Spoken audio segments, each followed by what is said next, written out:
Exe, what up? Exe, bro. Look, bro, we're about to go shoot an episode right now. First ever. All the way from Cape Town, bro. This was formed in Cape Town and it's finally happening at home, bro, in Queenstown, in the land of the Queen. How are you feeling about this one, bro? I have some goosebumps. What I usually encourage my people, plus our shooter, is that always be yourself, relax, let's just have a natural conversation, man. Yeah, bro. So I'm looking forward to this one too, bro. I always say this before an episode, but yeah, I'm looking forward to this. So what are you expecting from me as your fellow person in conversation? To be honest, I'm expecting that you won't ask something that you asked me before. For sure, that bro. is very thrilling. I don't know what to expect. Yeah. But, I'm up for it. It's a conversation, bro. I'm looking forward to it. Shout out, man. Nangel Mev at the back. Shout out to Vistos. And then there's Usia right here. That's the crew for this episode. And yeah, man, looking forward to this. Let's go. Hello, everybody. Welcome to the podcast. What you will definitely encounter are ideas inspired by everyday experience and conversations that many are afraid to have. Inspired by G&G Legacy, produced by Mark Media. We dive deep into the most terrifying yet equally inspiring discussions, evoking the thinking in you without asking too many questions. How about that chat? This is exactly what you need to see and the best place to be. Enjoy. Let's go, Pali! Yes, sir! We on, my guy. We are on.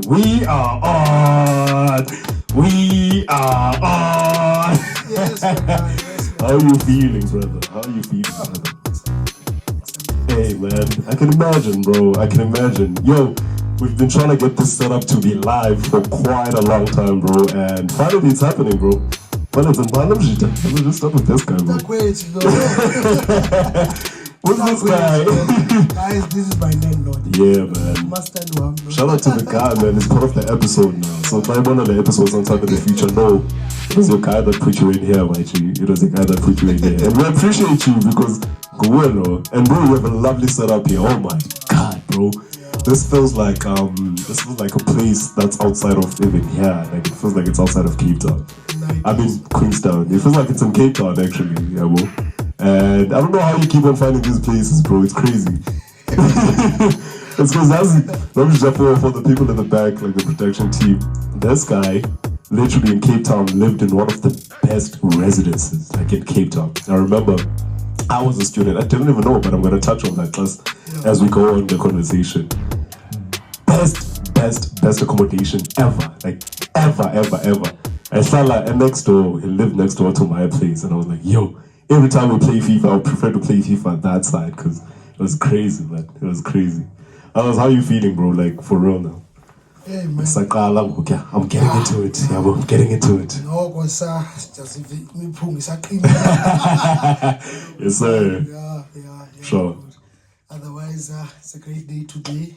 Yeah, That's why I'm coming on Monday, set you up and meet you here. Yeah.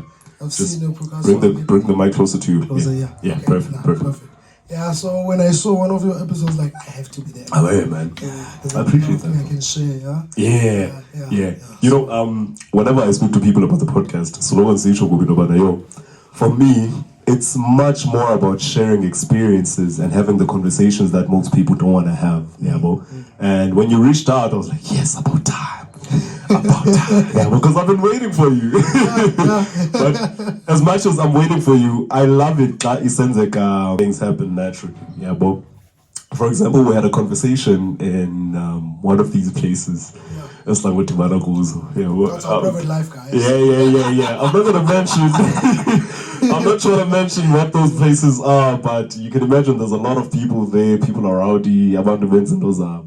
And somehow, we managed to find space for a conversation. We stayed there for like an hour or two, And as someone who knows exactly what's going on in those places, I remember that conversation, yeah, bro. And I was like, yo, this guy is smart, man. Yo, this guy is a mover. So we're chilling there as students in Cape Town. I'm like, okay, so we're all students here. That's what I thought, you know, when we were in Cape Town. Like, all of us are students here, yeah, bro. I was like, how does this guy have a car?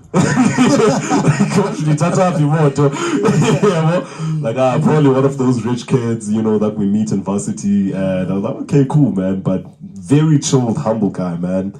Lovely heart, bro. There were many instances in Cape Town where you could have treated me differently, yeah, due to situations, right, circumstances at the time. If we do touch on those, I don't want us to mention Amakamawaban. If there's Dutch, but people will want to know what happened and why I'm saying, no, you could have treated me differently. And there are many times where I could have treated you differently, but instead, you know, I can do better FIFA. I just chose to beat your ass in FIFA. you know what it is, like, come on. I can give you some credit. Let's talk tournaments. Let's talk about tournaments, bro. Yeah, it was. I think I had the most tournaments. Yeah, I think so. I had the most tournaments. And then number two, West, because he didn't play often. Yeah. Then number OT. OT was good. And then you were number 4, actually. So. I'll beat your ass, bro. I'll beat your ass. Let's accept it.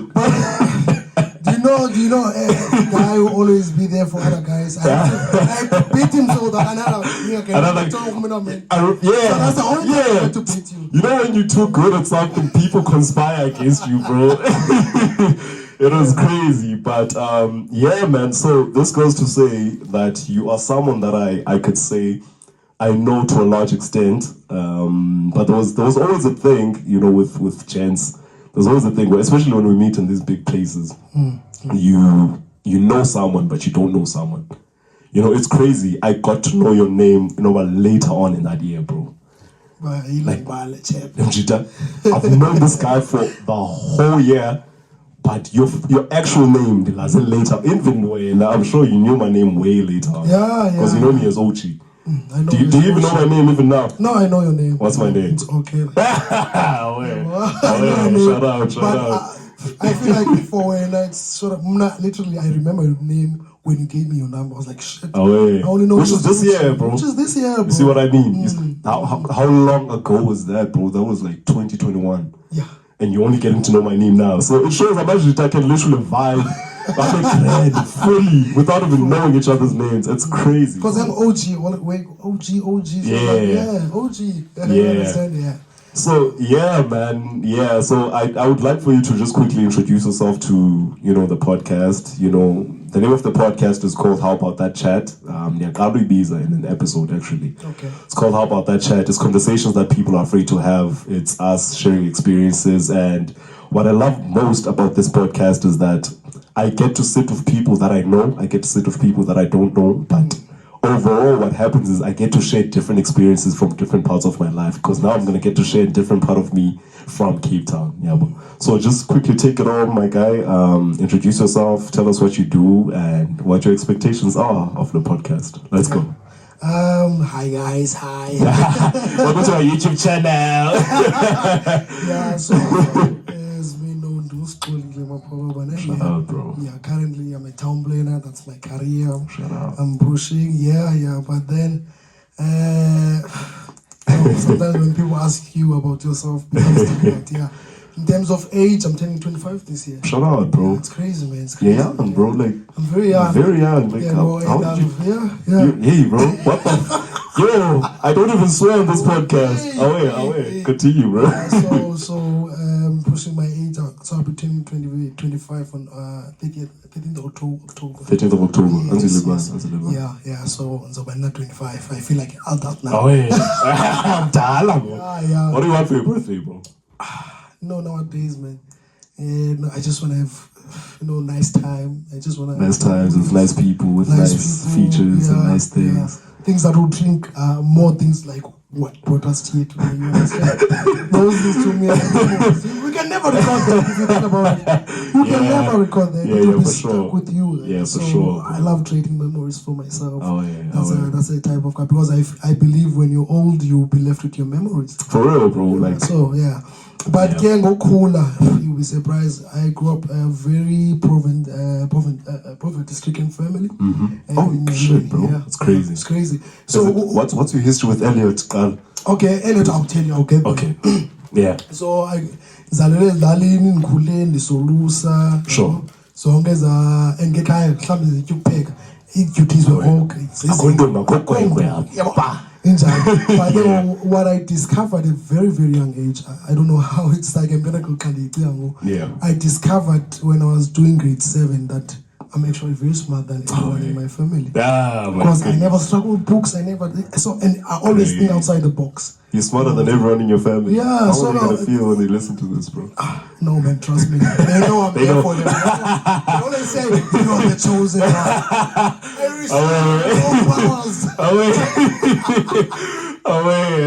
Shut up, bro. Let's go.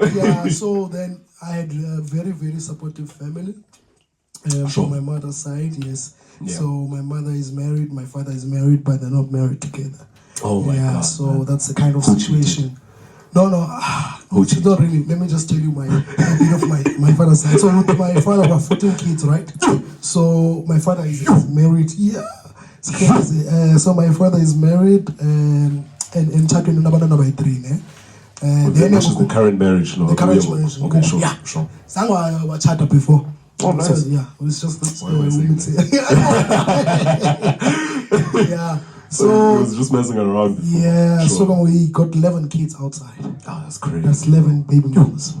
If you think about it, that's level the drama. Imagine, bro. Yeah. And then you want to go Westbini kula 11 from outside. So the second. I think, bro, it takes a very special kind of man to make those shows. Because I feel like I'm not gonna speak about myself because the people who know me know where I stand with this. Yeah.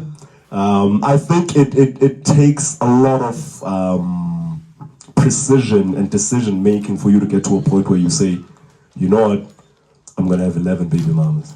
Like maybe it's not something you decide on, but to say I'm gonna father a kid here and then Napa, you choose that lifestyle, bro. I don't think it's something that just happens. And then after that whole thing, this guy decides, no man, I'm just gonna settle down and get married. Yeah. I think.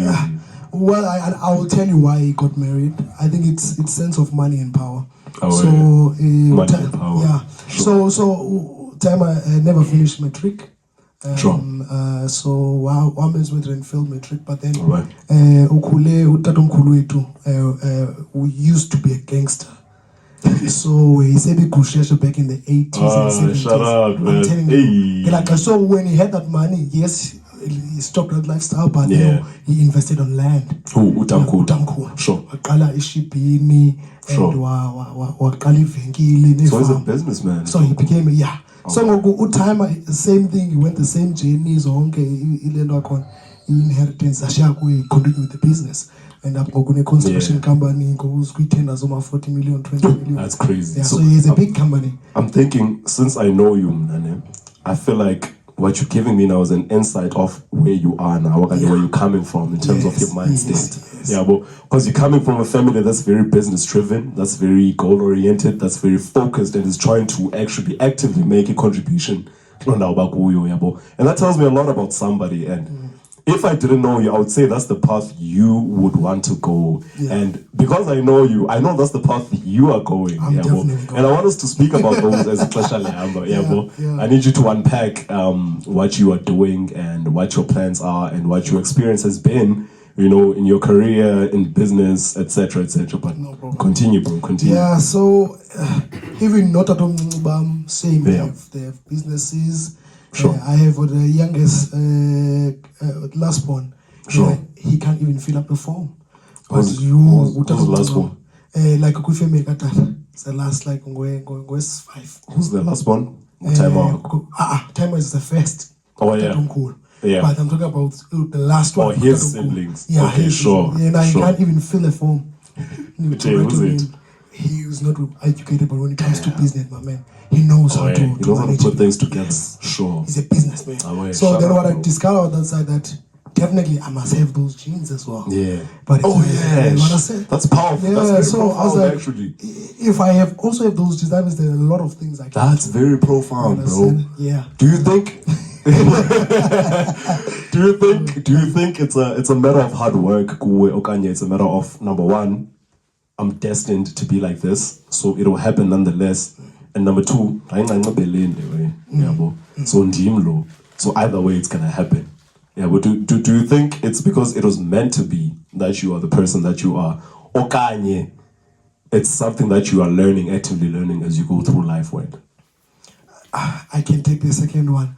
You know, what's strange is that if you get to know who you are, not just because I'm going to but know your genes and analyze other people, how they're doing in their life, and you can at least project where you could be. You understand?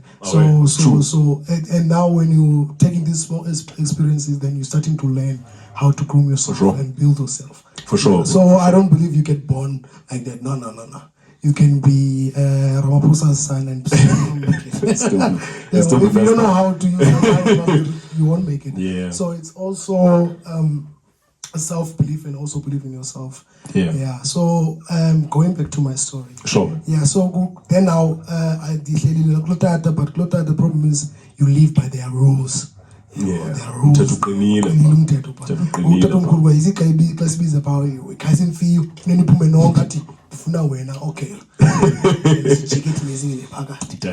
Then compared to later, you get treated in a way you are young, but you have freedom and so on. Like time, like they will tell you that on a Saturday, 11 o'clock, which 11 o'clock? What's it? Now tell me, when did you get time? What does that even mean, bro? Like 11 I still don't get it. You didn't ask. I didn't. I think I'm a problem at home because I ask everything. I'm like, why are we doing this? What purpose does it serve? The problem is there's that man with the stigma and that rules, and it's like the king, it's like serving the king. So it was type of like that family, but that's why even they never went to school, but they still made it. It's because of what is groomed there. So then that's crazy, bro. I left when I was doing grade 2. I went to stay with my mother. So you left your dad's house to stay with your mother? Yes, because... rules. No, let me tell you. After kusoleke umakhulu wami, that is my oh, sorry, I thought it's... Are we okay? That is my... Are we okay there? On the cameras? Yes. Okay, sure. Are we okay? Those are our producers at the back. Mav and Lucia. Those are the producers for the day. But yeah, bro, let's go. So then with my mother's side, the reason why I left my father's side is that was after my grandmother passed away, the family. That was like you doing grade 2, right? Yeah, I was doing grade 2. So it's like cutting the roots of the tree. So oh my God, everyone left. So now the anchor is gone. What made us to be there together. So now it became a different world. Then I went to stay on my mother's side. Then I had all these responsibilities. It was gonna in school. I was like, and no email of work saying, I can't go to school if you podcast boya. Yeah, that's crazy. I need to cows yet depend on the website. So I was like, you know what, the phone. So then I realized when after grade 6 and grade 7, so it's same age, sure. Sifuna together. Mntana kamagazi, but because sometimes they confuse me. Because wamba phina bekumalume. Bro, what are you talking about? Aibo fundini, aibo. Malume njani? So ungumalume in that kind. So since at that time homeworks, I realized the time I used to take call him ladies, I didn't realize, but I talk cool and not. Of course, sense and one you. So then from there, then I realized, but then when I started my elder sisters, starting from cousin sisters from 1980, all the way to 98, no one finished matric. So I remember when I passed matric with a bachelor. And everyone was so happy. That's and I was not happy. I was like, I expected 2 distinctions. I failed. Oh my God, bro. So I had... What are you knowing? Like, why did they not finish? What's the problem? The problem is, as human beings, I believe it's not so much about writing in them. But if you get to know your purpose and also the skills that you also have, then you can do better in life. Oh, yeah. Yeah, well, because I love and city, it was not good at schooling. Right. When it comes to tiling and fucking ways, so they gifted. So now you find that you're focusing more on literature and poetry. Yeah. And you're not doing anything about your gift that you have. Bro, I think people don't speak enough about that, bro. There's a guy, he stays next door to my house. Very gifted man, bro. Like, Lamjita can do anything in terms of plumbing, in terms of building, in terms of construction, any and everything. Lamjita never went to school. I remember my uncle was in Cape Town at school, from the UCT. Utaende was that side, UCT with those guys. Let's go. All right, bro. All right, let's continue with the story, bro. Technical difficulties. Let me just take it. So then from there, grade 7, that's when I realized, I'm a different kid. I might have a chosen. You're the chosen one. I might be the chosen of the family. Yeah, I might be. So then, because then he bought out teachers, I'm in school in grade 7, English teacher. So to my mother, like, listen, you have a very smart kid. Ngase umshift abe elento akho nezilali la ufunda eTown. So zibi lali qala. Ilali kuse under Ngqilini eMampondomiseni. Yeah. Mampondomiseni. Mampondomiseni. And it is in the stores. It's taking some I am down. That's He rice. Yeah, we have that kind of a league. Yeah. So when I moved then, they were from eTown. Yeah. Then in town when I was doing grade 8, another teacher said, no, this boy needs to go to a Model C school. You understand? Yes, as most parents, Model C schools. Yeah, so then I take it to the white people. Yeah, then they take it to the white people. Oh, I'm gonna tell you the experience. I'm telling you, it's different. Let's go. Why do we get excited when we? Let me not get political, man. But let's go. So then I went for interviews, grade 8, then that time was a scholar, Elliot High School. Then I started doing grade 9, which is at Elliot. Because that's why I moved to Elliot. Sure. So I went to Elliot, been hostel. Yeah, then it's cold. Yeah, it's cold. Yeah, get even not the snow where Elliot every winter, like cookie cape. It's crazy. So then I moved to Elliot. I want to get there with I know the snow and stuff. So it was a different kind of environment, but I knew that something is changing. But bro. Because now it's like even in lingo. The way we speak, like and the way I speak. Because the hostel of the realized we don't go. I was like, no. And now there's a certain way that you should speak. There's certain adjustments of because now environment that's new. You understand? Then that time it's me. It's a shake. That's called solid divide. Understandable, bro. Again, I was at school of grade 9. Yeah. Later that year, because school almost had attitude that here I can't disappoint my mother because for sure, she's trying the best she can for me, and we have fun and my and I knew bagatati doing quiet. So then so I can't figure out later that year grade 9 I got elected as the RCL for the RCL. Yeah. Grade what? Grade 9 for RCL. RCL. Crazy. But for grade 9, for grade 10s next year. Yeah. Why are they using the RCL term? Because we have prefix. Oh, there's prefix, then there's RCL. I never understood the schools that did that because my school had RCLs only. And then Saspan needs, it was like basically, RCLs is like class leaders. No. Koti, it was like that. It's a matter of it was more of both roles. So two as roles, prefect and the RCL. RCL, because RCL means basically representative council of learners. So you're presenting the learners to the teachers, representing the teachers to the learners. Yes. What do prefects do per se? Well, I never understood that. I think the thing with prefects, it's a tradition of a different culture of people.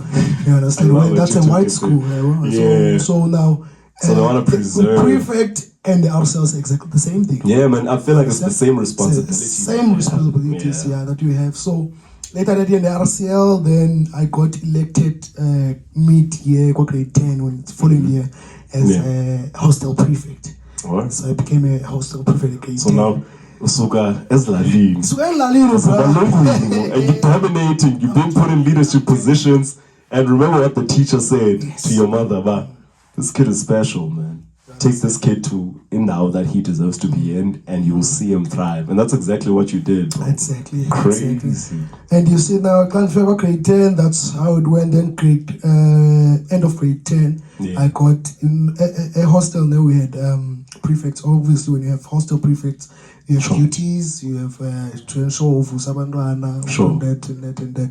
Then you have a head prefect. Yeah. There was not a head boy and head girl. No, there was only one head prefect. It's gender neutral. Yes, gender fluid. Yeah. Yes. Then you have a deputy just in case. Nice. If Andy Grabo. A deputy head prefect. Yeah. It can be a male, can be a female. Yeah. Shut up. So it was like that. So when I was doing grade 11, I was a head prefect. Shut up, bro. That's crazy. It was so tough. Yo.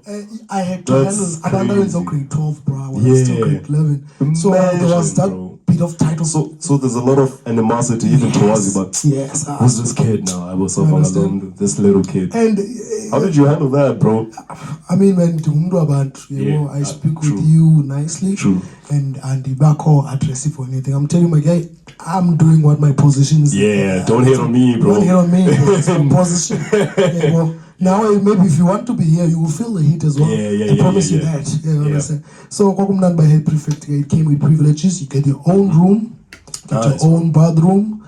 You can take your laundry every day. For the boys, you have to take laundry Monday, Wednesday, and Friday. And your mother, who is literally trying her utmost best, is paying for everything that's going on. Yeah, he was paying. I remember so that. At the back of your mind, you know, and I know. I can't afford to mess up here. I did school where I didn't pay no fees. Oh my! To his school where you're paying a lot of fees. I'm paying a lot of fees. You understand? And when you mess up, the penalty is that you go back. There's nothing. That's a lot of responsibility for a kid, man. It's a lot. But it's the best teacher. It's the best teacher. But yeah, man, let's go. Then from there, I played rugby. That's where I went to play in different places around South Africa. Yeah. I've also played against Namibia as well. What else you're in Namibia? Yeah. We have a producer here who's been to Namibia. Yo! But he used to play soccer though. He used to play soccer. Yeah, he's been to Namibia, he's been to Georgia. No. You know what Georgia is? Oh, yeah, I see Georgia. Yeah. He's been around. Let me see you. Wow. Yeah, it's been around. Tell us about your Namibian experience, bro. Like, Zambuza night, Zambuza. Because I want to ask him, what's the best team that is played against Yabo? Okay. And if it's Namibia, then there's something in Namibia. What's your best memory in Namibia? Remember, we're all having a conversation. Alright, first of all, I'm gonna start by... Bring it closer, yeah. I'm gonna start by introducing myself. I'm Marvelous Mangum. Shout out. The best memory that I'd say I've had in Namib was when I broke my leg. Oh, is that the best memory? What? No, hold on. Okay. Let me finish. We're still with you. When I broke my leg, the moment I got to the hospital, my teammates were already there for me. Okay. So that's one of my best moments. What do? They buy you a cake? Nah, they were there for me. Like, everyone was still in their kit at the hospital. You felt the love. That's crazy. Yo. I remember you this South African kid. That's just there. I literally have no one there. It's crazy. And I was still a kid. And that was one of my best memories in Windhoek. Yeah. So the people are lovely there. No, warm-hearted people. Yeah. Warm-hearted people. You know, one of the best things I like about like hearing different stories from different people that they've been at and that they've been to, is that you get to share those stories with them. So you telling me this story takes me to Namibia. I don't have to be there. I've been there because of you in this story right now. And it's crazy. You know, one other memory I have about Namibia is it was during lockdown, and I had to come down to South Africa, and there's no transportation. Oh my God. The only thing that was on the road were trucks. So, Did they put you as luggage? Yeah. Did they put you as luggage? No, I was. No. I actually found a cool guy. He didn't have a problem with it. Oh, yeah. So I got to the border and South Africa rejected me. They were like, no, you can't come back. You should have called. The quarantine center is closed. So I had to go back to Namibia.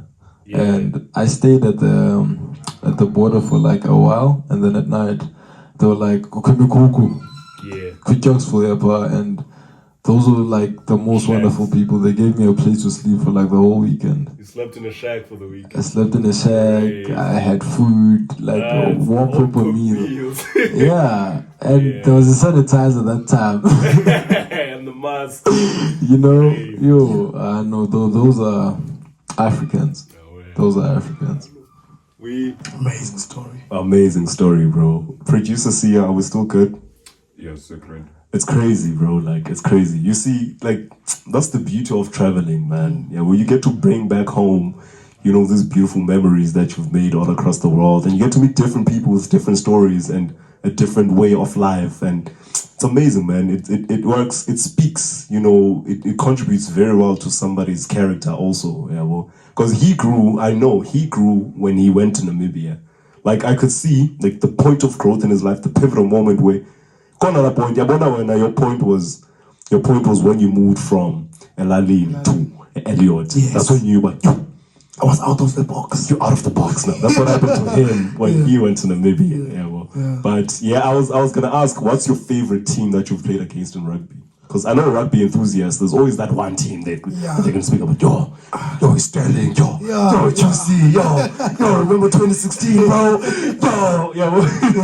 Well, I think one of the biggest teams that I've played against is only Golden Lions. I never played against Bulls or the Sharks or the Stormers. But the best team that I've played against is Griffon.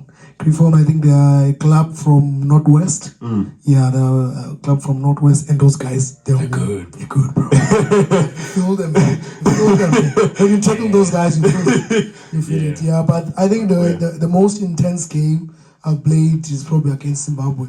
Those guys were just hooligans. Those guys are tough, bro. Those guys are tough. Those guys, they're tough and smart. There's a mutual friend of ours from Zim West. I'm gonna mention his name, and that's my guy. Shout out to you, SD. Smart guy, bro.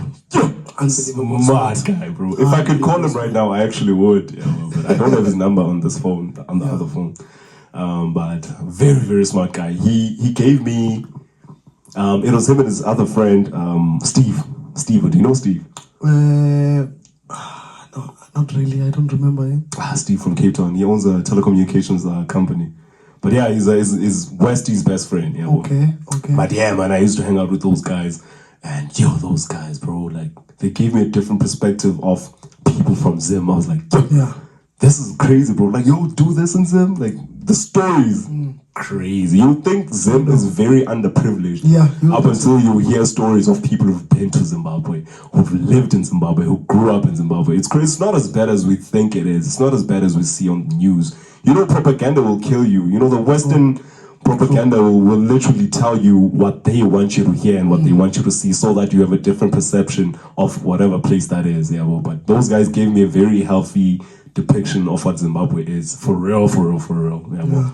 But yeah, those guys are tough, bro. Those guys are tough. But you're saying grade 11, you head and then you playing rugby, you traveling across South Africa, crossing borders to Zimbabwe, Namibia.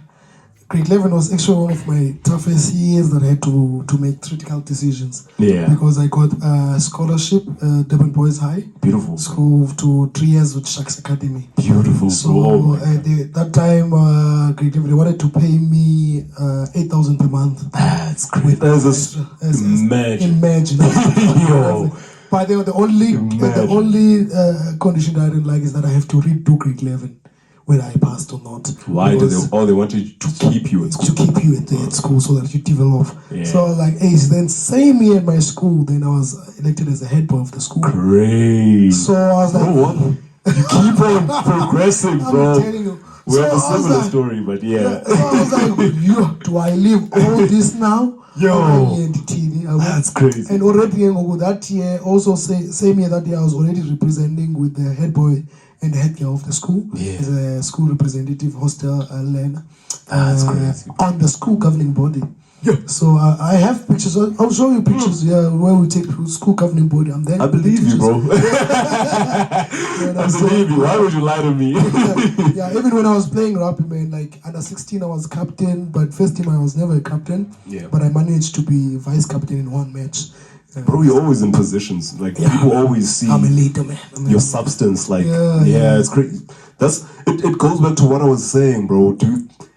I feel like other people are born with it.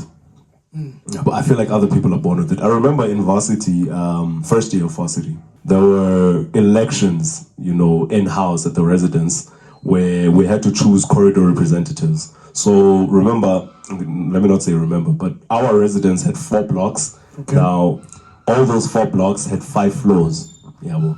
So a corridor representative there's a representative for every floor. So there's 5, 10, 15, 20 floors. That means there's 20 corridor reps. So we had to vote for people to put in those positions. I was like, I'm not gonna vote for myself here. I'm not gonna vote for myself at all. And guess what happened? Everybody voted for each other. And then when they realized I didn't vote for myself, they were like, oh, OG, why didn't you nominate yourself? I'm like, nah, man, I don't want to be in this position. Like, okay, we are gonna nominate you. So out of those 20 people that had to vote for the head, you vote once and you vote for one person. Would you believe 13 people out of 20 people voted for me and I did not vote for myself? I voted for someone else. And that's how I became the head. And there's so many similar instances in my life where I'm put in positions that I don't necessarily want to be in myself. Yeah, and those are not positions I worked on, okay, I worked for. Those are not positions I prepared for. Those are not things I woke up and I said, this is what I want to do. I want to be in this position. I want to be perceived this way. So for me, I've always felt like there's a higher power working, It's not me, it's not my doing, but there's something else in the making, in the spectrum that's working for me, that's putting me in those certain positions. Which goes back to what I was saying to you, that I think with you, it's not merely all hard work, but there are forces working for you. Yeah, well, there's forces working for you. I know that. And possibly you were born for this, bro. Hey, my man. It's crazy. It's crazy. It's crazy. It's crazy. Yeah. Do you still maintain that it's all hard work? No, I don't think so. Because sometimes I will tell you. I will tell you why I don't think so. Later in my story, you know. Yeah. I don't think it's. That's cool. That's cool. Hard work. Yeah. So when I was in the high school now, Sasma school to come mostly weekends. Yeah. Yeah. So when I went back home, Yeah. the different culture between with African people that I've been and Nabantu Bakut. So I had always these problems with my mother when we come to disciplining each other. Because now, like, when I came back, I talk back. Yeah. I look her straight to the face. Yeah. Of which when I arrived Until there, you're a black parent, bro. Johnny. So the first time I ever got in trouble at school, Mrs. de Klerk. So we had it was an Easter hunt. So these kids, so we saw Mrs. de Klerk hiding the chocolate eggs. So we were watching their top field. It's Easter. It's Easter. You understand? So now the kids, they go out. Sure. And by the way, the school started from grade R until grade 12. Yeah, so it was a big school. It was divided into 3 parts. Sure. Yeah, so now I saw the kids are struggling. So one of my friends like, let's help them. So we help them. Check under there. So now the kids ran back. So they report that we helped them. So we called to the principal's office. Then Mrs. de Klerk was like, yeah, look at me. Where I'm coming from, man. If my son, you can't look at the parent, bro. You can't. You understand? Bad. So I know I was a very well-behaving child. So and he wanted you to take to to explain everything you did for the action. You must stand there. Why did you do this? Right. You must say something about that. Yeah. If you have to defend yourself, defend yourself. Yeah. You understand? So now when I'm back home and my mom is speaking, no, it was not me. I was like, hey, you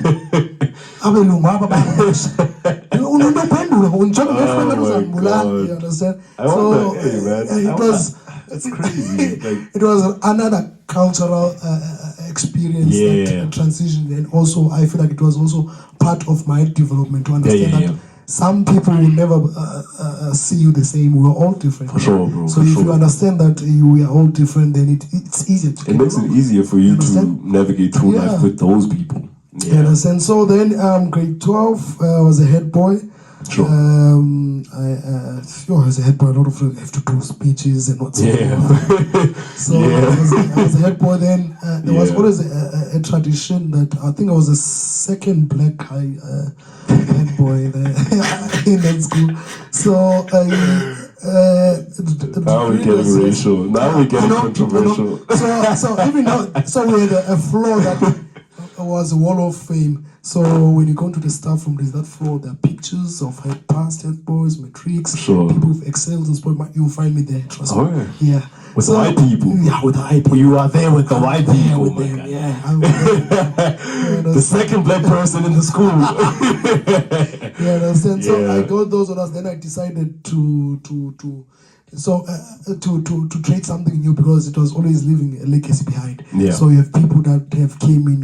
Most we have different. We have three main quads. We have three quads. We stay out. And when most men are said, like you stay in one classroom. Each teacher must know. Each and every teacher has his or her own classroom. So physics, physics. Life science. This is the transition now. You know, it's like I've heard, but even English is taught in Xhosa. I've had that, bro. It's true, bro. It's true. I grew up in Lokshin, Esbelen. Nkululeko, that was the school. Nkululeko, I don't remember the qualifying names. But I remember English was taught in Xhosa, bro. And I don't know how I managed to, because bro, like from a young age. I don't know how it happened. Because we only even got TV, like DSTV later on. It was like I was doing grade 5 when we got our first DSTV experience by Endlin. I was in grade 5. So Ngululeko was like grade 1, grade 2, grade 3, grade 4. I grade 3, Pedago grade 3.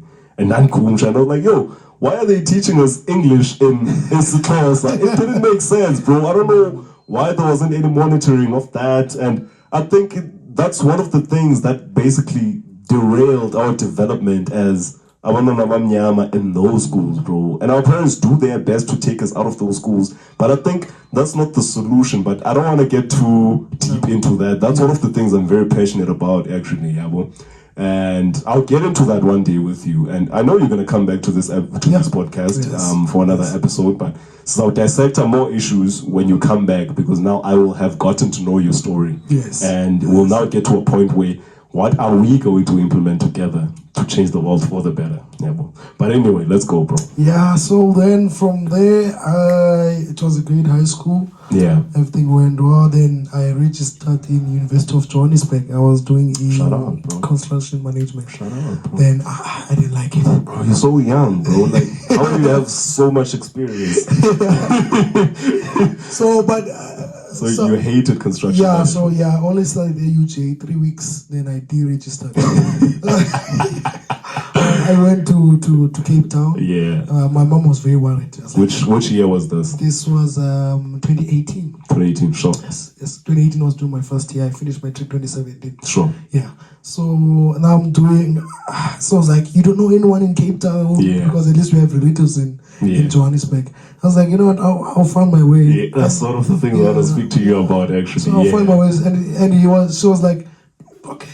It's fine. I trust you. Go. You can do it. You understand? You've proven yourself to me. So Speaking on that experience, I forgot to tell this. The first time I ever took my mom to my high school, Yeah. he got that treatment of a head boy mother. Ah, I was like, I'm telling them what is happening. These people, they Remember you the guy now. I'm the guy. Yeah. No, you can't go in with other parents. Oh my You God, have to sit bro. this side. Imagine how proud she felt, bro. So that's why Man. she was Oh confident my when God, I say bro. I'm leaving for Cape Shout Town. out to you, mother. Yeah. So then I moved to Cape Town, went to CPUT. Those guys, believe it or not, they called me, but they say no, I was not on the list that was supposed to start.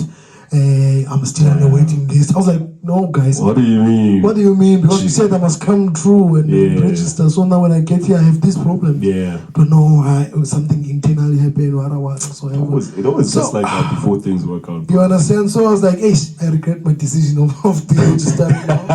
But then, I can imagine. Yeah, so then my mom called, there was a lady called Sisim Kita. Yeah. Umama ke was like, anxious and threatens, but you understand? God, bro. Bro, Sisim Kita got scared and gave me a book. What the hell, bro? telling you. This is from where? Sisim Kita was a secretary for town planning department in CPT. Oh, So he does a lot of administration and helping us Nice. with registering Yeah. and all those. So she knows what goes on at home. Yeah. Go on, finish one. Yeah. I believe you. Then one quarter, I was already 20 days, 20 days late behind of schoolwork. Damn. So I had like 16 assignments That's a to catch month, up. bro. Yeah, that's like, Yeah, so That's crazy. That's so. So when I got large. in there, on Wednesday. Then they told me next week Tuesday we were writing a test. Damn. It was a surveying test. Yeah. So what are you studying there now? I was doing urban and regional planning. Urban and regional planning. That is town planning. Sure. Yeah, but it's called Urban and regional. It's at a larger scale. Yeah, it's a larger scale. Yeah. It's a larger scale. So then when I was there, I met Mr. Pinfold, told me, now I'm out of high school now. I'm starting my journey of being university. Guy. Hey, it becomes a bit tricky. And you're there alone. I'm there alone. Then I start to, luckily I'm a social person, so I start to speak to people and see. So when I got to see the test, it was trigonometry. So like trigonometry is my thing. Yeah. What I said. It's math. Come on. So the whole weekend, I managed to only start to study Sunday and Monday because I was busy with these 16 drawing assignments. Sure. Of which I failed a few. Yeah, believe it. Bro, it's expected. Yeah, You're 20 days late in varsity. Come on. So from then I was still having issues with my e-registration because upper class register I used to write my name, my ID number, my gender, and sign. I was not part of the list, but I wanted to write there so that you know I'm attending. Just because I'm not in the list, doesn't mean I'm not attending. I'm here. I'm present. Yeah. So then we wrote the test Tuesday. Then the marks were out Thursday. So first year we were 72 students in the course. In the course. Sure. As first year. So what happened then? He called out names. So he calls out randomly. Yeah. He would start maybe say and then say 76%. Then he calls 20%. Then he calls 80%. So you never knew what to come. Sure. So I was like, hey, he's not calling my people. Then he was asking, who is this Mapoloba? And I was like, it's me, Menia. Yeah, and you're like, shit, I failed. Shit, I failed. He's like, you're the only one that got 100%. Yo, shit, Everyone's like, yo, I'm saying yo, So that's crazy. You're 20 days late, bro. Yeah, bro. So, yo, my guy. The test was not really that hard because it was just trying to take the coordinates that are taken by a land survey. Oh, bro, you're awakening something in me. Yeah. I haven't felt in a long Then time. you translate them to contour lines and bring them up to a treaty feature. Yeah. So it was more of doing those calculations and intervals. So I was like, I got this. You understand? That's crazy. So then he said after the class, please come see me in my office. Yeah. And ladies and gentlemen, we are back. We are back. We are back. We are back. All right, let's go, my guy. Let's go. You were telling me about your Portuguese friend. Yes, this guy. So he invited me to different parties. Sure. So I met new people. Did you go out with us when we went out with it was OT, Obuhle, Kaz? Do you know Kaz? Kaz or Manel? OG's friend. Yeah. Okay. OG, my guy. Yeah. Come on, bro. You niggas are gonna show somebody to success, my G. I'm like, yo, nigga, relax, bro. Like, relax. So we met these guys. It was during COVID times. It was 2021. I was locked down at the time at 12. So they extended the time for lockdown. So we went out in Cape Town, bro, to this club called Clubhouse. Okay. Did our thing. Nah, it's in CBD. CBD. Yeah. Okay. We did our thing. Now it's time to go home. Apparently, Caswell met these other guys from the States, and other niggas are Puerto Rican, others, different kinds of people from across the world. Yeah, bro. that is Cape Town. Yeah, and these guys are like, yo, we're having a secret location party. What's gonna happen is, you guys take my number, you're gonna get on a silver van, and then that van takes you to a taxi, then that taxi takes you to the location. I'm like, nah, gents. Yeah. Nah. Remember, we're the only black people in that party, and we just met these guys. And Ken's like, Come on, my G. These guys are gonna show us the way to success, my G. like, bro, just because these guys are from America doesn't mean they're gonna show you the way to success. You know why you're here. You're gonna show yourself the way to success. So, hey man, that guy was crazy. That guy was crazy. I thought you went out with us, man. That's crazy. No, bro. I think I was still not yet in Bella. Because I stayed in Brackenfell, Woodstock, Salt River. Then I moved to Bella. Wait. It was before I met you. Yeah. Oh, that's crazy. It was before one that. of the craziest nights ever. So with Ego, we used to. He normally is a party freak on Tuesdays. Loves going on Tuesdays. Yeah. And That's Cape Town nights, man. Yeah. So I would meet these Japanese people in Thailand. Different types of people. I remember bro. I met this Japanese. So it's like, hi, what's his name? You met a girl that's... Yeah, that's Japanese. Yeah, it was in Observatory. Oh yeah. How far did you go with her? No. I was just. The problem was language barrier. So she came from. She's from Japan, but she's studying in the UK, in Manchester. And why was she here? Because he had problems with her English. Now they referred him to UCT Cape Town to come and study English. To come and study English in South Africa. That's the only reason why she was in South Africa. Because she came here only to study English so that she can speak. Yeah, so that she can speak and go back to UK and continue what she wanted to do. Wow. So when she heard me speaking, it was like, your English so good. That's all she can say. English so good. That's all she can say, bro. Like, what else do you do, girl? Like, your English so good.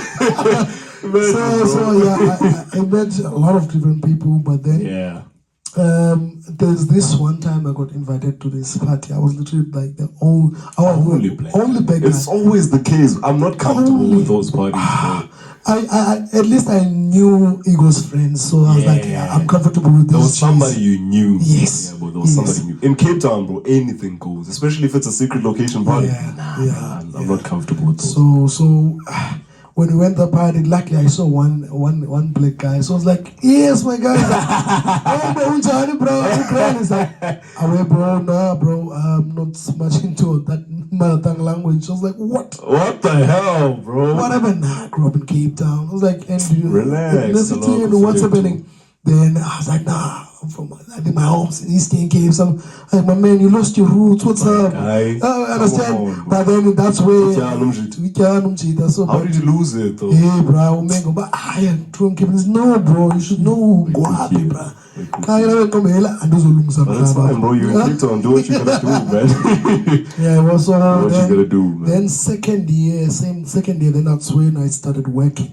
Yeah. I got a job through we had a guy called Tamzi in our department. Shout out to Tamzi, man. Yeah, he was a technician, so they used to get these calls from private companies where they need to do projects. Yeah. So it's like instead of paying someone who's gonna cost them money, they rather take from you. Yeah. So we got this guy. It was Russell 8 in a company from Pretoria. Yeah. So I run that company with his family. So I went there as a project assistant. That was my first job. So that time they used to pay us, I think it was 1.5 per week. So every Sunday. I've heard the story. Yeah. So they used to pay us that much. So then from there, after 2 months, But it's a lot, bro. It's a student. Bro, it's a lot as a student. It's a lot as a student. And keep in mind, I was also getting NSFAS at the same time. Yeah, that's what I mean. So I'm hustling at the side because it's not a permanent job. It's just someone saying, assist me with this homework, I'll pay you this much. You understand? So luckily I managed to use my skills, then I got promoted, then we became a project supervisor. Shout out. Then that's where we went to the double. You became the supervisor as a student in your second year. Brother. Yeah, bruh. So I got this promotion. And then you became the senior manager. No, I was a project supervisor. Project supervisor. Yeah, so what happened, that company, it only called us when there were projects. So there were so many projects. So when you plan for projects, you know, if time frames, by October I want to be done with this project. By August I'll be starting with another project, while I'm still busy with this project. So it was not doing one thing. It's like we had continuous projects like that. So that's when I got enough money to buy myself a car. Oh, wait. I was actually wondering about that. I was waiting for this part. Because when I got to Cape Town, okay, not when I got to Cape Town, but when I got to meet you guys in Bella, what was it? Banjo. Banjo Walk. So Banjo Walk, man. Hey, a lot of memories there, bro. A lot of memories there, bro. I saw these guys, even, believe it or not, even your friend, I used to date that girl, they used to drive ARs, black Toyota ARs. I saw them, I saw the cars, I saw your car, I saw the black car, saw the black and the white cars. I was like, yo, these guys.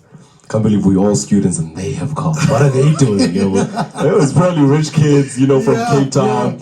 Umjita stays like an hour away from Reds, and it's like, yo, man, these guys, it's crazy, bro. Like, so when I got to know you guys, it was like all natural, man. You know, as much as there was certain conflicts, you know, there was certain conflicts that we're not gonna speak about here.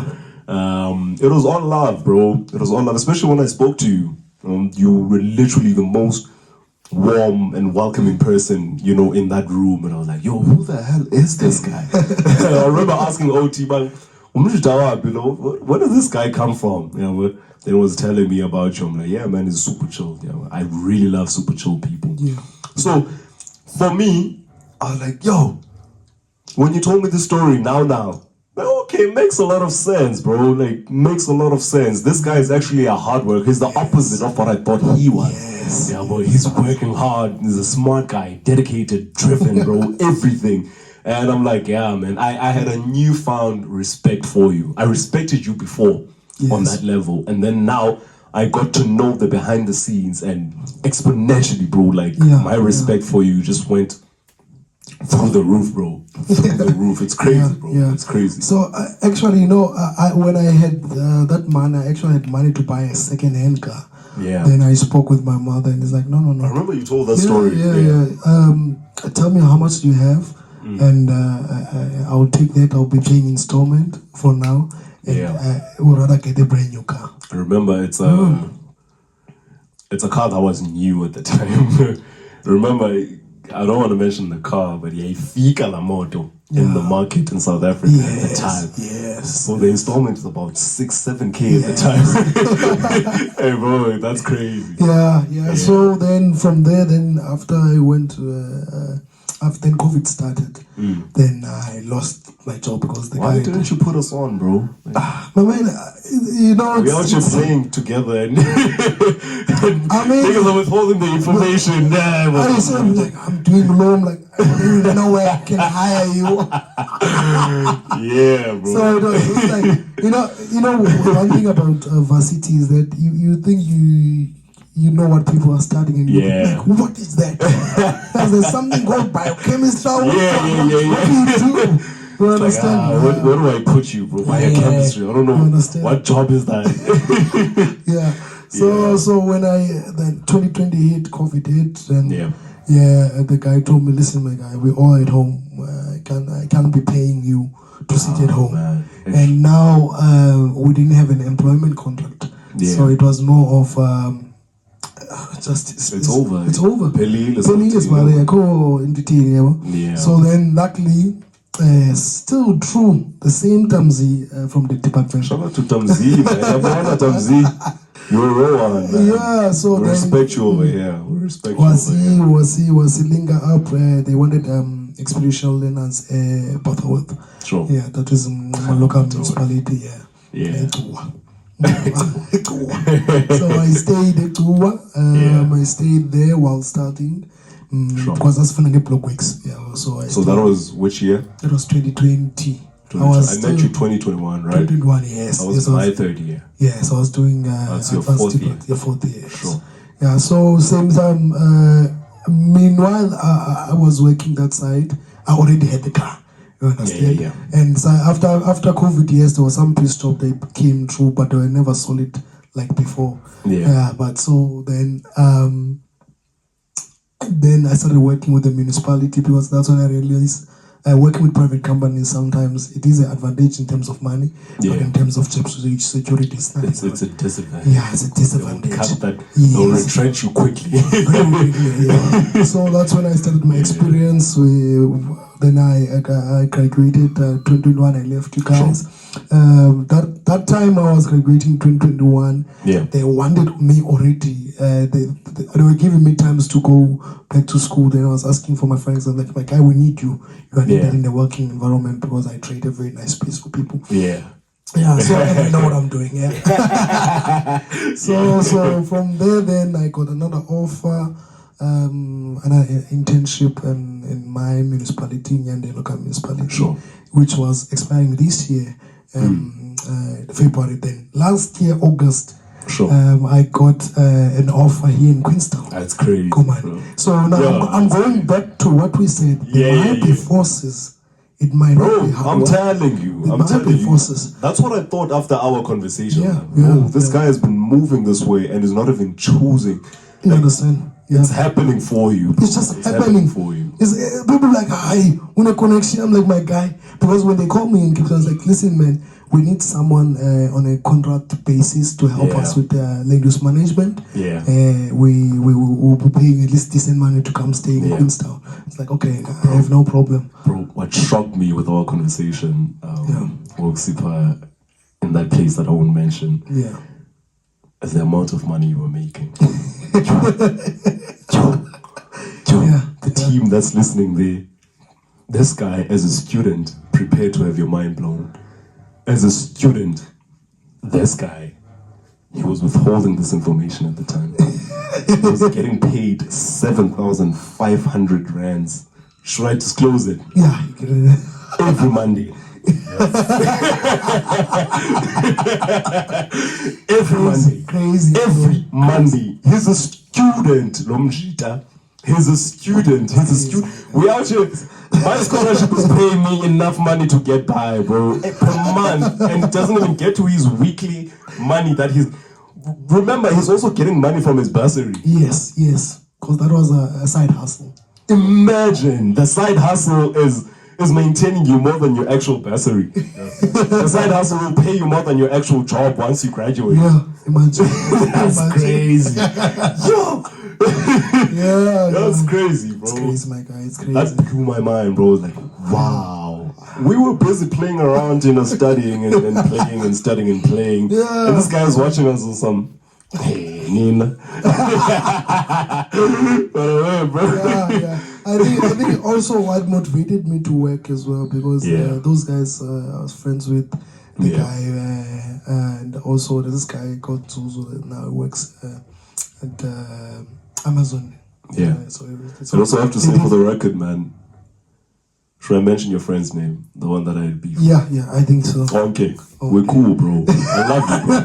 I've never had a problem, ever. Yeah. Trust me, like, if I would have seen the situation differently from what it was at the time, we would have had a conversation, a healthy conversation to get through that. It's all love, bro. Like, there's no ill feelings on my side. There's no bad vibes. I'm here with your guy, bro. Yeah. Your guy is my guy. You are my guy. We're cool, bro. Like, we're cool for real. Yeah. So also share this with him. I will share. So those guys, they used to motivate me to work because now they used to take their own license. I take a lot. taking as I call it, complaints or Yeah. you understand? So they were doing computer science for them to he was doing computer science. Yes. So that is one hell of a field that you get a job. Yeah. So yeah. So those guys have been working. I think one got an offer to work in New Zealand. Crazy. But I'm not sure, he was still in Durban. Yo, So I'm that's like, crazy. yo, these guys, they're going high. You understand? So those guys motivated me then. But what I'm still, I still can't believe it how I did it at a young age as well. When in terms of I'm trying to make a point, but I want you to finish that. in terms of how did I manage all that finance I was getting, Bro, I'm telling you, like, you're blessed, bro. I can't believe it even now. Blessed beyond, bro. God is working in you, bro. I have to say, God is working in you. God is working for you. Even given the sense that God placed people around you in your life that are not there to destroy you, but instead are there to grow you. So two things with you. God has been working within you and for you and around you. Yes. And he made a space, your space, conducive in such a way that it propels you to literally go towards your God-given ability and your God-given purpose. Yeah, bro.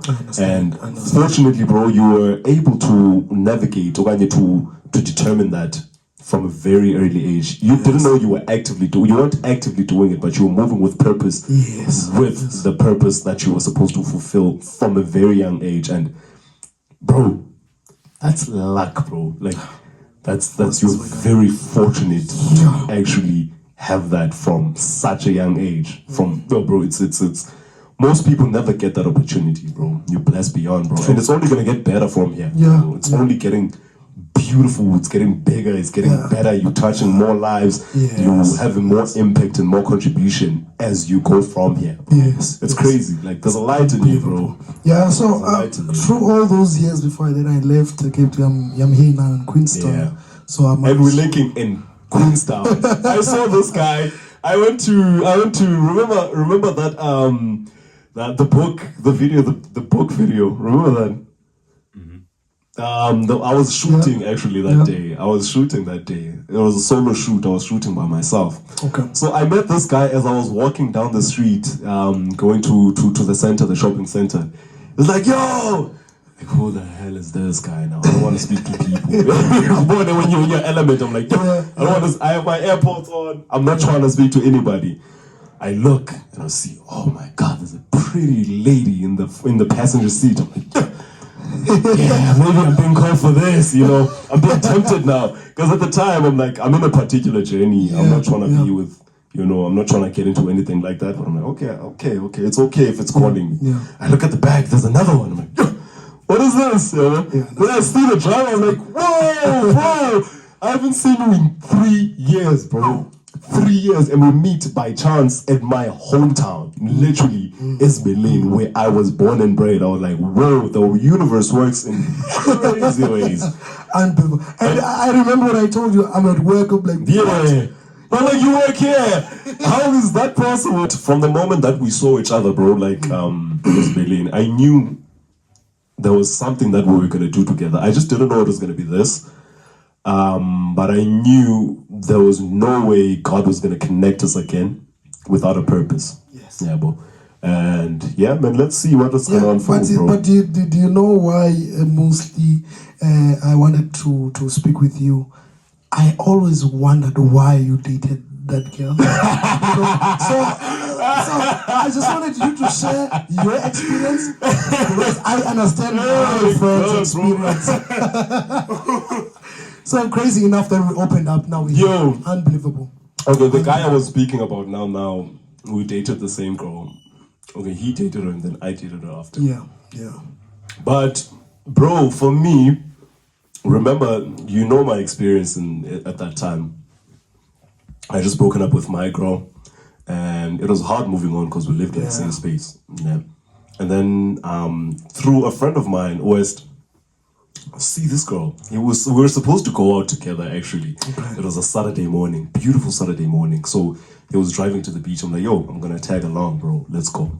I just need to chillax. You know, school had me. I was like, okay, let me just go breathe. So West leaves. He leaves because he's gonna carry 3 other people in the car, and it's all females. and then Steve is driving his own car from Pinelands. Okay. So yeah, they go to Camps Bay at the beach. So I hit him up. I'm like, yo, why did you leave me? Who are these people that you're with? Yeah. So I see this gorgeous girl. I'm like, oh my goodness, who the hell is that? You know?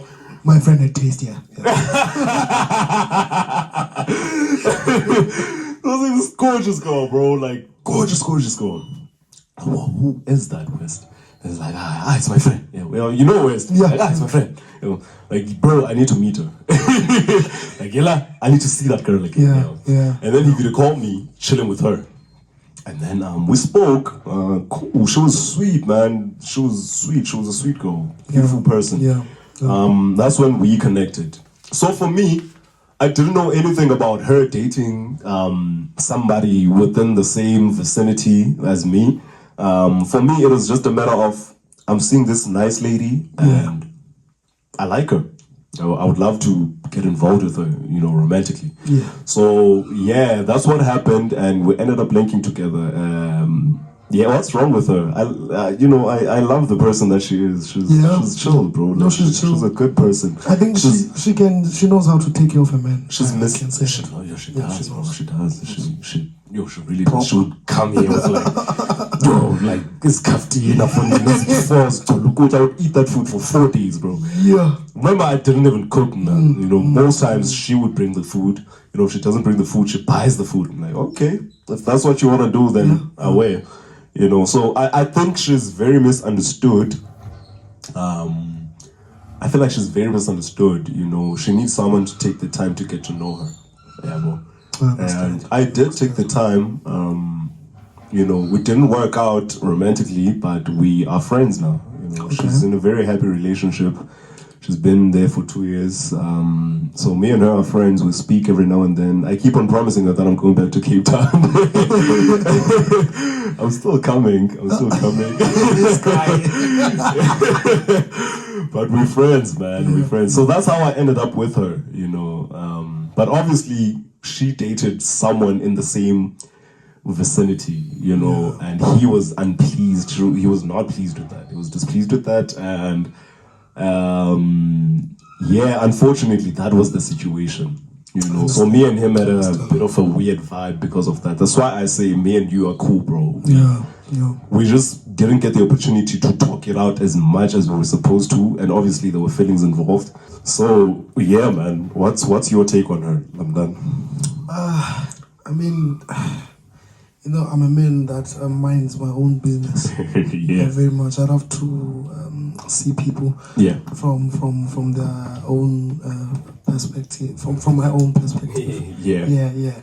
So with her, I think she's that type of girl. It's just someone to be patient with her, because I think when I spoke with Onke, and she told me about her and her background and everything, and I understood why he reacted to something some ways that people may not understand, certainly. You understand? So it doesn't make her a bad person. No. Yeah, for real, bro. For real. That's my take. Otherwise, from there, nah.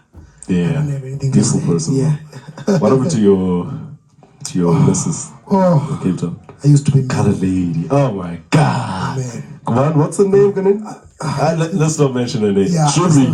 No, we can mention my current girl's name. I love her so much. What's your girl's name? Yeah, Snalo. Snalo from where? From also Libote, that side of Libote. Yeah. Kulali Zasempangana. Yeah. Oh my very, God. Very. It's a wife. I see a wife in her. Guskas. Yeah. Guskas. Shout out to you, Snalo. So sometimes even Wasialo, she always show that she wants this to work. Yeah. Understand? It's sort of fight to your motion. You fight your motion. And fight to win. Yeah. So emotionally, she's there for me. Yeah. I need that as a man. Oh, right. And you love that, bro. Like you love a woman that's stable and calm. Yes. And akunzima, you like when things are tough and hectic, you love your woman to be your sacred place, like your place of calmness and everything. And but then with but you said the same thing about that your ex though. Oh, listen, man. The problem with her is that she's coming from a town called Klein William Town, which is nearer to the border of it's between the border of Western Cape and Northern Cape. Yeah. So what's going on? No, you're next. Okay. So when I left Cape Town, I knew I'm not gonna go back to Cape Town. Yeah. That was the most painful part because we never fought. Even when I moved back to here, I was working in Botherworth before I moved to East London and stuff like that. We still used to chat on the phone, you understand, because she was so real to me and she supported me emotionally. Yeah. And I was known by her family. Yeah. You understand? Yeah. Her father always wanted to meet me, but I didn't have the guts. Crazy. Because I knew I'm gonna leave. Because it goes back to my peoples. I went to Cape Town to drop a skill because I was smart. So and I wanted to come back home because I believe that I'll thrive best in my own land. You understand? So so with her, now she's cool. I think she has a boyfriend and almost. She's cool. Yeah, I mean I'm happy. My side. I'm happy that she's happy though. Yeah, but I feel like for a long ass time she cursed me because when I left she told me that I'll never get a girl that is good. My man, I struggle. I'm telling you. With this one, that's why now when I get one I don't want to mess up because I'm a man that plans for future. So that's the current situation. It's crazy, bro. Like one of the things I learned from you when we had that conversation about particularly her. Yes. I asked you, why don't you, when things are well on your side, and I'm going to tie this to something else now. These are my two questions.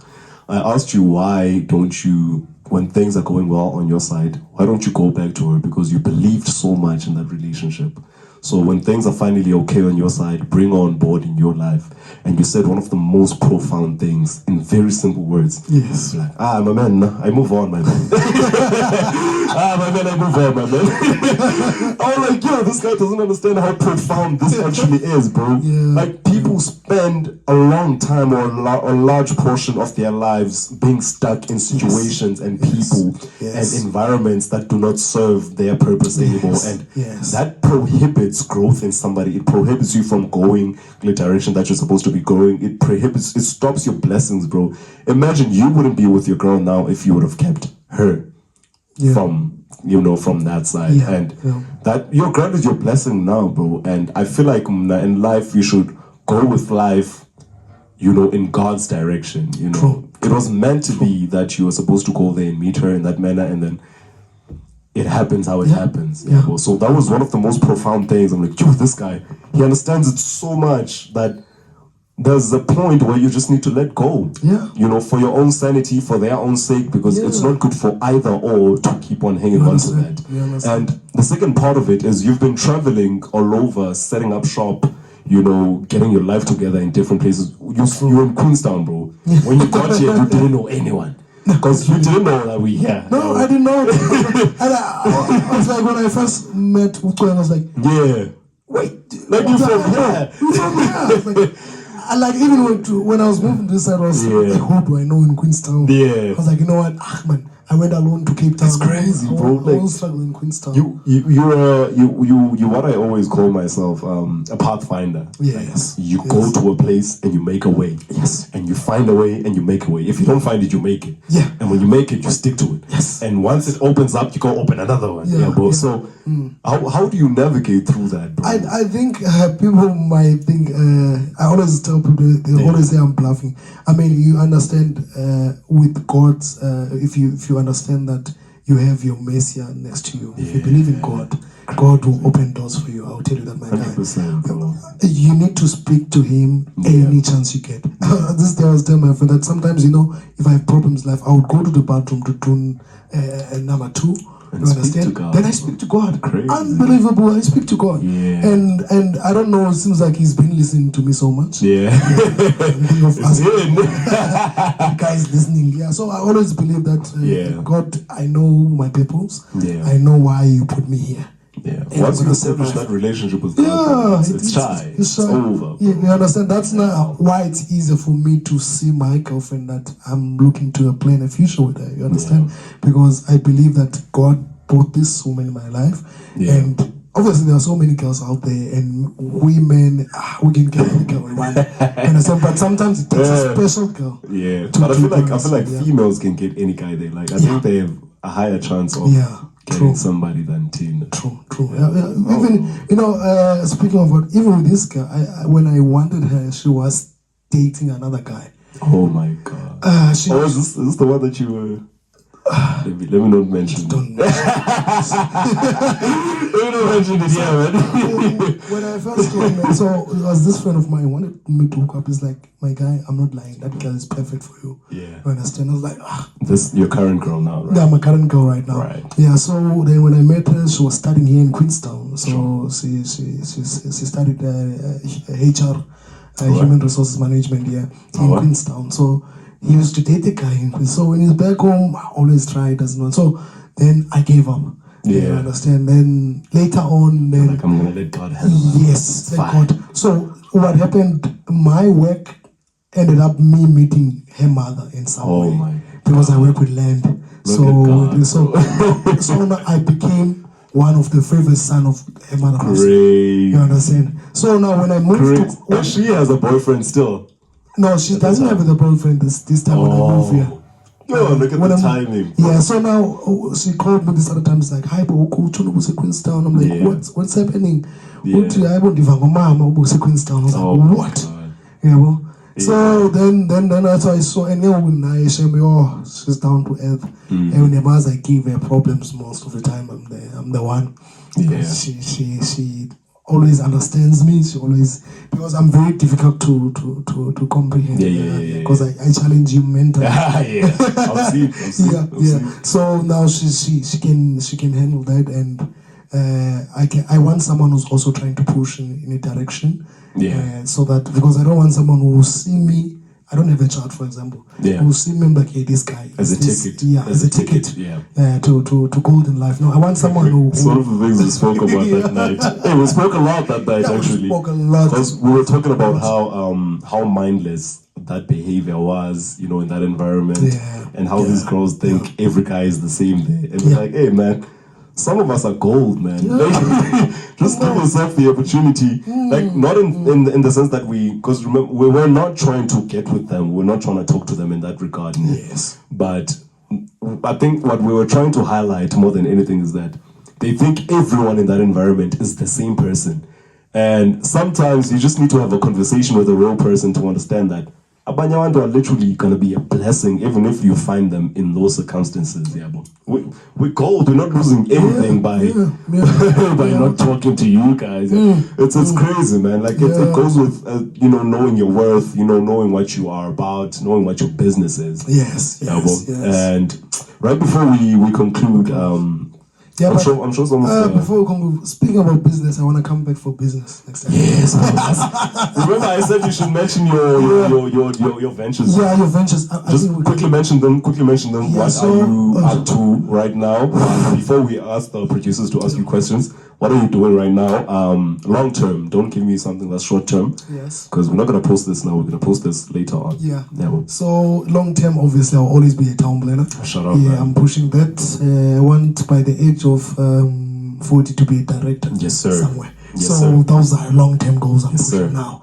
Then I'm also planning to go back to school next year. Do my honors and while working, but with the money that I had, I've invested on land. So I got. That's why you wanted to come back home. So I got like 2,500 square meters piece of land. Beautiful, it's just along the tar road. So I wanna have my own pub and grill. But where it starts on land. I don't have money for that. To be honest. Start small, bro. So you can see the setup here. It's not much, but we're doing something. We're doing something. So as soon as then I get something concrete, then I want to start a small puzzle shop. Because I remember at the beginning I told you that I have the genes. Yes. Bro, you've got the genes. Yes. So I must not forget that when I'm planning my life. You understand? Yeah. So those are long-term goals. When I speak with them, I'm talking about 15 years time. Shout out, bro. 10 years time. Love it, bro. Yeah. So it's always one thing at a time. You understand? Yeah. Shout out, man. So, with the producers. We'll meet. We'll collaborate. So, to our producers, do you have any questions to ask Sixolile? Let's go. Yeah. Give me a question. So, with all the experience that you've had in your life, what would be one piece of advice you'd give, no matter what it is? Okay. With that question, I think one piece of advice I would tell you that we are different. So when you see my journey, I speak about all these things. Don't think you wish that yours was like mine. No, you have your own path. It's just that believing what is your purpose and how you can go about it, and you treat a new story way amazing than you can think. So I think that's one advice for a young man trying to bring someone about early 20s, 19, 20, 21. Those people that you need to make a crucial decision at What that about age. old man? Old man. What about old man? Yeah. Old men also need inspiration. Yeah, they do, honestly. No, I'm not kicking them out, but I like how the youth is so motivated. I know old men, they're also pushing, but I love how the youth is so motivated. I don't want them to lose that. Hopefully they can keep that. So it's just understanding that you always be different. And yeah. Respect. Anything else? Nah, thank you. Nothing else? You guys sure? Just one more question. For part one, nothing else, but save the best for later. Thank you so much, bro. Thank you so much for showing up, bro. When I received the message from you that you want to be a part of this podcast, I got happy. You know, I told my producer over there that there's someone of substance coming. And we'll get to share experiences together. We'll get to share and laugh, educate each other, and hopefully have a good time. Did you have a good time, bro? Yeah, I had a great time. Shout out, bro. Shout out. Sell juice, but we don't do alcohol. We don't do the weird stuff. And yeah, man. From me to you, appreciate you, bro. Thank you so much, bro. Thank you, my God. We're having you on the second episode. Definitely, I'm coming. Thank you so much, man. Otherwise, we out.